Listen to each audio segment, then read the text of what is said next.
Hello beautiful people, welcome back to my channel. For the new ones, thank you that you guys are here. Today I want to talk about or show you how to open up cards for yourself. Now the reason that I love cards in general is that they can show what's deep inside, the feelings, the emotions, the hidden, what is hard for a person to articulate. uh, Hundreds of people are coming to me and they seek an answer, they seek a clarity, they seek a way out. And some can articulate themselves, some can over articulate themselves, and it's a lot of words that you have to find a fine line in between. And some, it's hard for them to articulate themselves. What do they feel? What is there? Where are they at? So the cards are good for those two last people, for the ones that are good in articulation, and then you can subtract the energy and the information through that. And for those who have hard time articulating themselves or are in over articulation, they're just pouring down information, then the cards are coming in handy.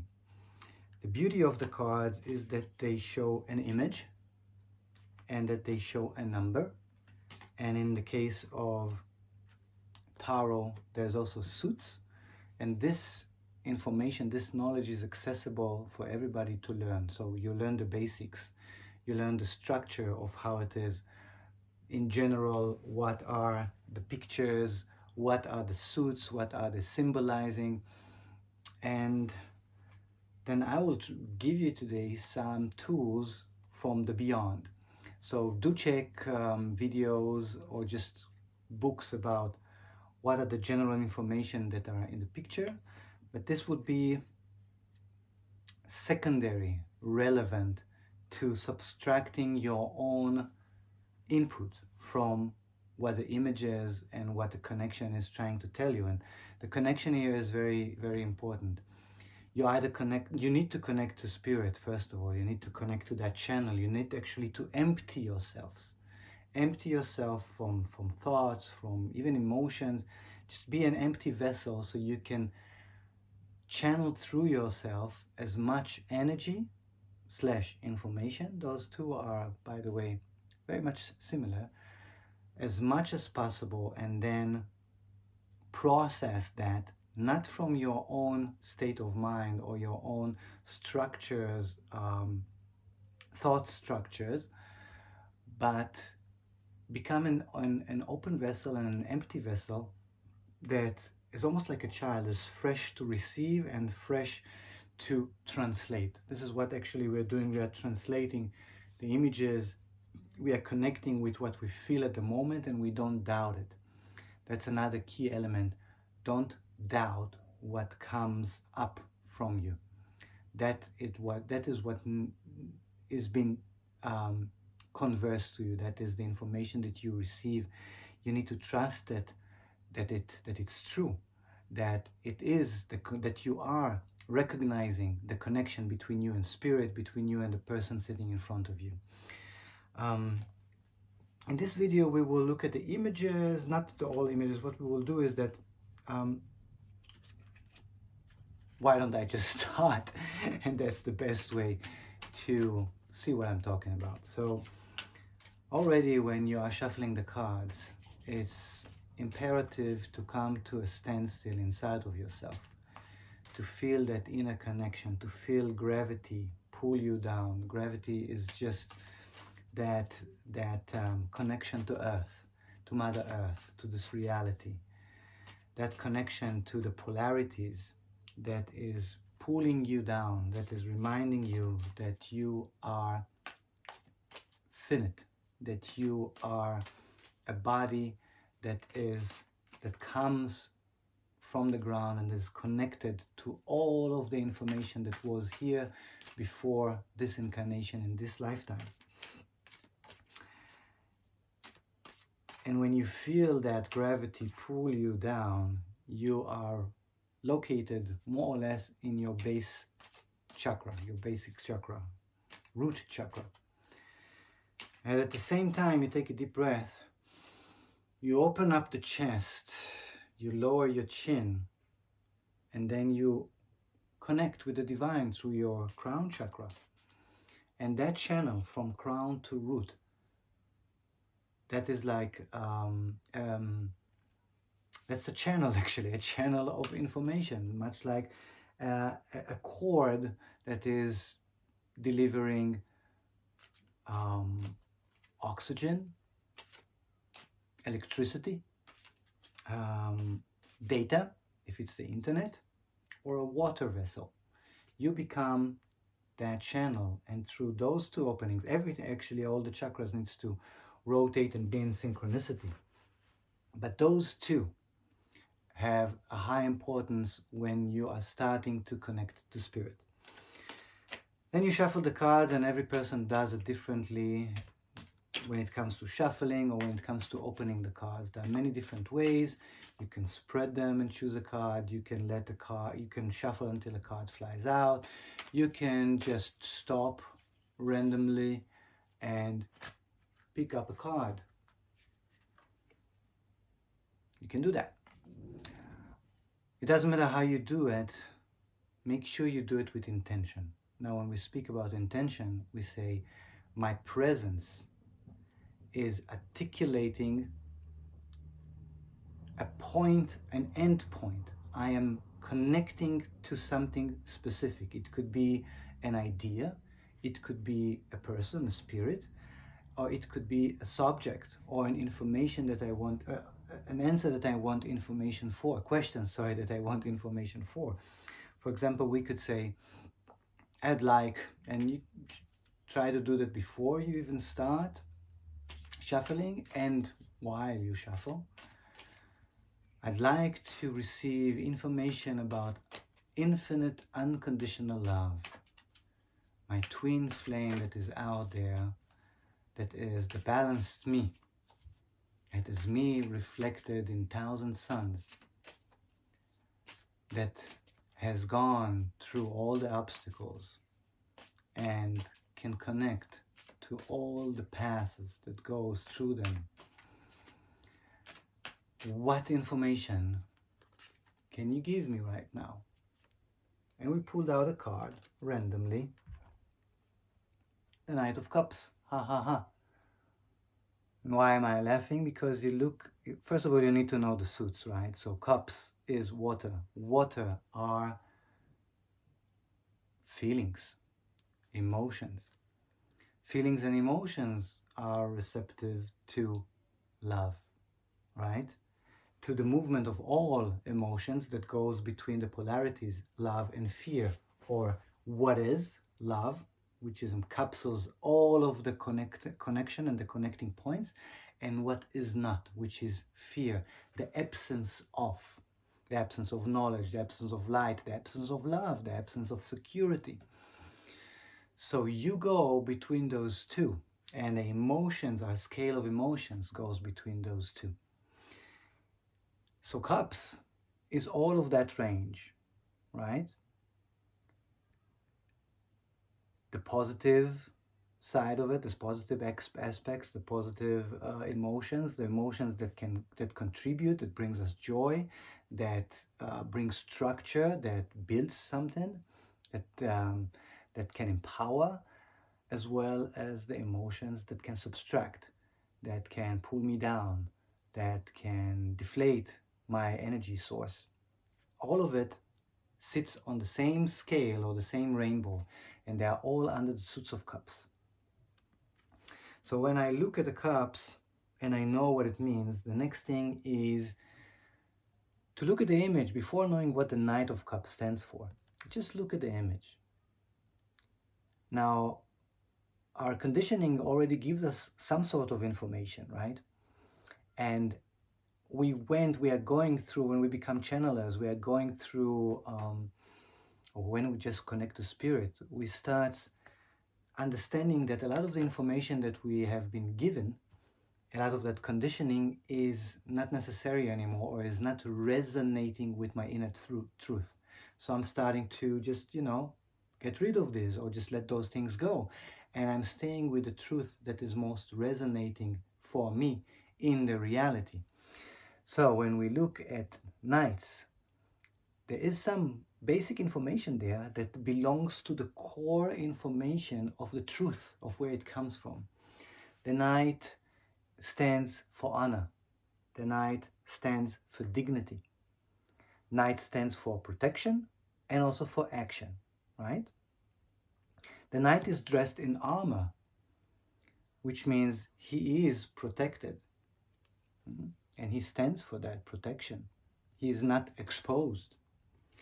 The knight stands for war or for preserving the peace. And if you notice, all of them are connected together. You cannot have war without peace. The idea of war or the idea of peace are intermingling with each other. This is why they sit on the polarity. This is a world of duality. One side of it belongs to the other side. They have an exchange between them and a pulling, or either they're pulling each other towards themselves or away from themselves. There's some kind of information, force, energy that goes between those. That's why they sit on opposite sides of the scale. So we know basic information about the knight. We know what the kapsa stands for.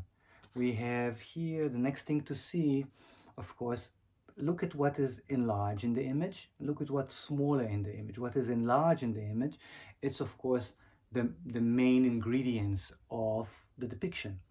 So the next thing would be here to focus on the horse, right? And what color does the horse have? What posture does the horse have? Is the horse riding fast? Is it standing still? Is it noble and kind of like humble, like this one here? This is already gives you another symbol to take under advisement when you're starting to read that card. So we have a relative humbled horse with a knight that is standing straight and offering a cup, offering. So there's an offering here. This is the action. The action is offering. He is not coming in galloping. He is not in a mood of war. He's not in a fierce mood. And he's not in standing still like the Knight of Pentacles. He is in a stand of humbleness and of offering, extending an arm. We can also look at his face. What does his face tell us? Next thing too, we'll be looking is at what is in the background. And we see here, for example, the river, and the river is quiet. So again, the river is emotion. The river is movement that goes through the land, is connecting fields and lands and people, and it moves information through it. And the river is quiet. There's another thing to look at. The river is relatively still. Right, so we have stillness, we have honor, we have humbleness, we have offering, we have water, we have emotions. We have bright colors. This will be the next thing to look at the general colors that is radiating to you. Brighter colors, higher scale, darker colors, lower scale. Good or bad, negative or positive, doesn't important right now. Just the scale. Ground level, sky level, or higher level. That's it. That's it for the beginning. Look at what is and allow your brain to do the best work that it can without telling you what information to subtract out of it. It just, the brain starts just to give you that information. What does this information stands for? And you make the connection. You are that center that pulls all the strings and translate. Not your brain, but you, your heart, your center, your deeper knowing. That's it. The next thing to look at would be, for example, a number, but this is the Knight of, so it lacks a number. Or if we consider this to be, one of those normal playing card decks, this will be then the number 12. right? We have, wait a second, the number 11? Yeah, the number 11. The knight is the boy, the prince. This will be the number 11, queen 12, king 13, and then comes the ace, or the ace is in the beginning, more or less. So this is the card that is connecting with your truth, and you should remember this, please. Remember that it connects with the truth that you are resonating. It needs to be your truth as well, but when you are opening yourself to higher information, or you're brightening your scale, you widen the information range that you can receive, then you are radiating not only your truth but a higher truth. However, it should be connected to your own truth. Actually, it must be connected to your own truth. I would go as far as to say, if you sit in front of a person that tells you things that he or she doesn't believe in or doesn't resonate with, then how he or she can articulate that? There's always a channeler knows that the information goes through me. It goes through me. Therefore, it is connected to me in one way or the other, right? So, what can we say about the Knight of Cups? What do we feel about the Knight of Cups? This will be the next thing. What feeling do I have towards this card? Right? What emotions does it move inside of me? Just the picture on itself, maybe just the name on itself. What does it resonate inside of me? Now this is again a key that brings us, a thing that brings us back to becoming a channeler, or being that channel while removing the self from it. The more your self is attached, then the more vibration will be inside of you just by pulling that card. That card would throw you out of balance. Would be like a stone being dropped into your waters or a lake. The more you are quiet, then the better you can read those waves, those ripples that are happening when the stone is being dropped into the water. The less you are, the more vibrations are and on that water, the less you will be able to recognize those circles, those ripples, and translate them. So, become an open channeler, connect with yourself, let go of what you don't need. It is a process. It doesn't happen overnight and over day. Definitely you already started it. You already started recognizing who you truly are, what is yours, what is not yours. You started to put some kind of a boundaries towards those things that you don't want anymore. You started to connect yourself and acknowledge yourself more in those areas and those fields and those people that are more talking to you, inviting you, they're more resonating with your frequency. Start there and trust yourself, and then just look at the images. Let your own self talk to you. Look at the colors. Look at or feel the vibration that comes from every depiction, and look at the numbers, if there are numbers or words or other symbols, if they are there. Here there's another symbol, for example, on top of the helmet, there are the wings. So there is another element here that can pop up into you and resonate some kind of information that you can deliver. All right, this was it. Shall we go with another card? Let's go with another card just for another example. We will do it quickly. And another card is, oh my gosh, there are no numbers that coming out today. That's the Page of Pentacles. So you need to know that the suit of Pentacles is the Earth suit, and that it involves the physical realm. However, it involves magic as well, or the never-ending 5-point star, which actually symbolizes the alchemist, the possibility to take your own power and mold and change this physical reality. You can recognize this as a coin, which means money. So there is transaction involved. There is a return for your deeds, for your work that is involved.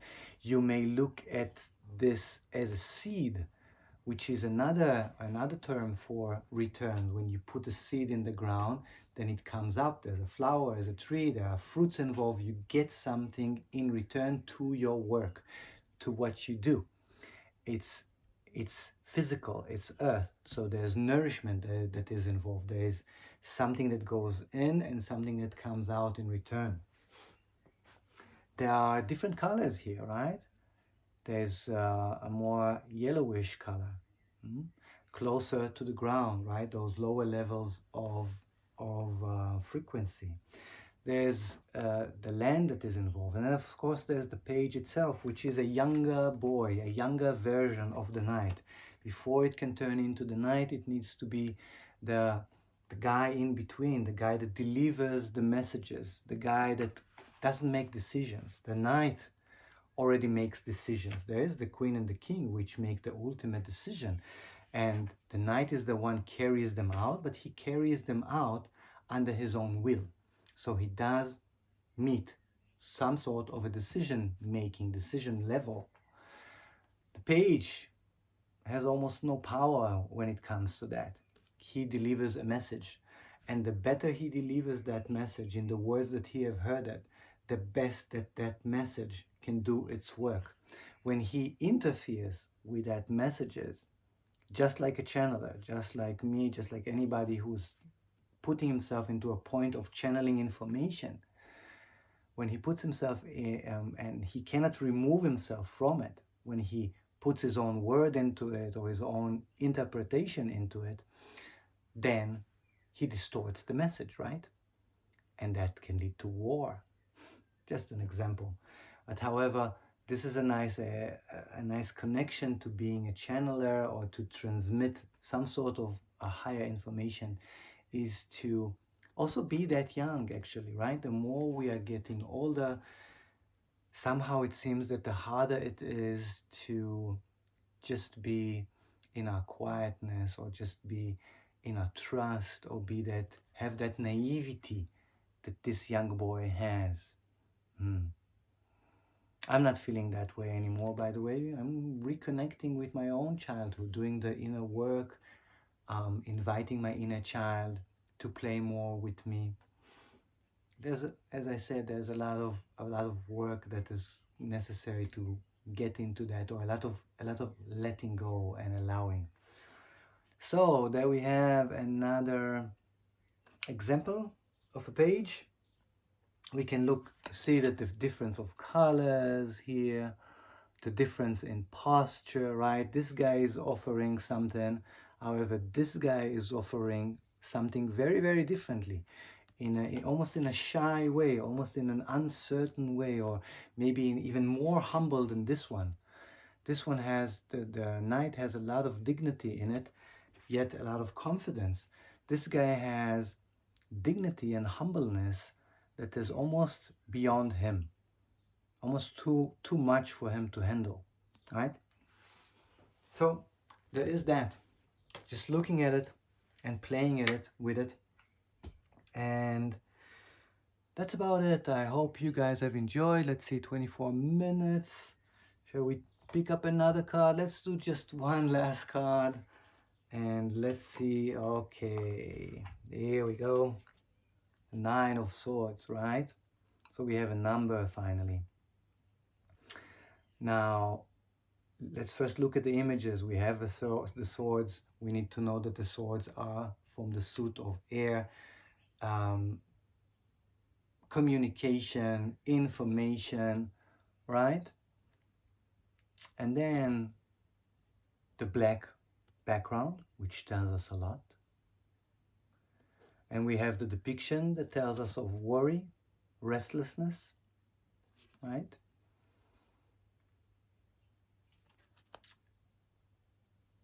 And then the number 9. And even though in the suits as well as in our digital world, the 10 is kind of like the top.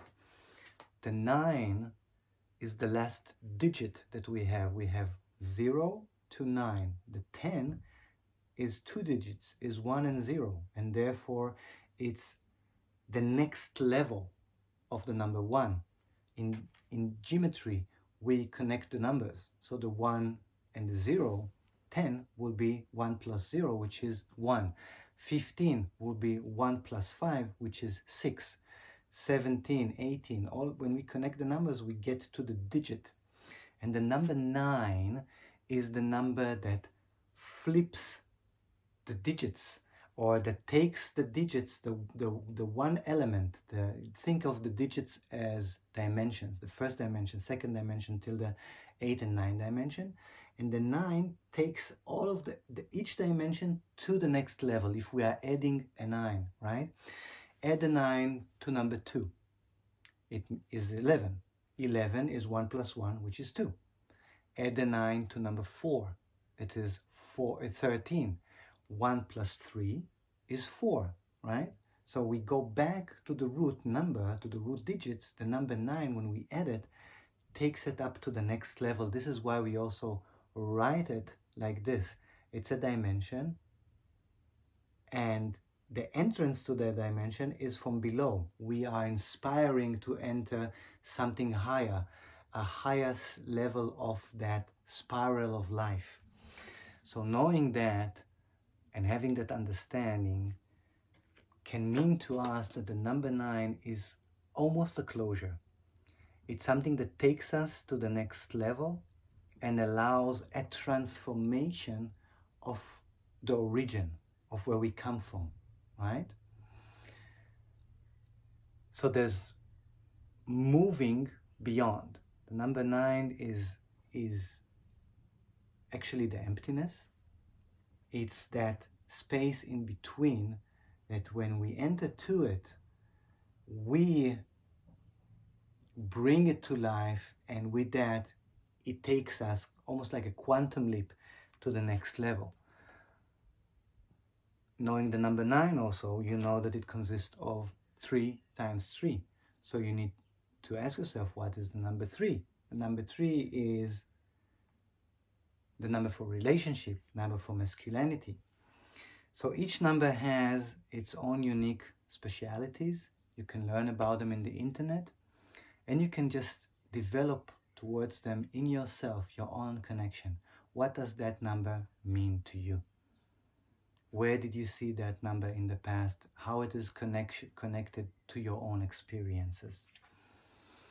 All right, I am happy that we got a number as well. I'm happy to have shared some of the information on how to do this by yourself. If you like that video, then show it, please like it.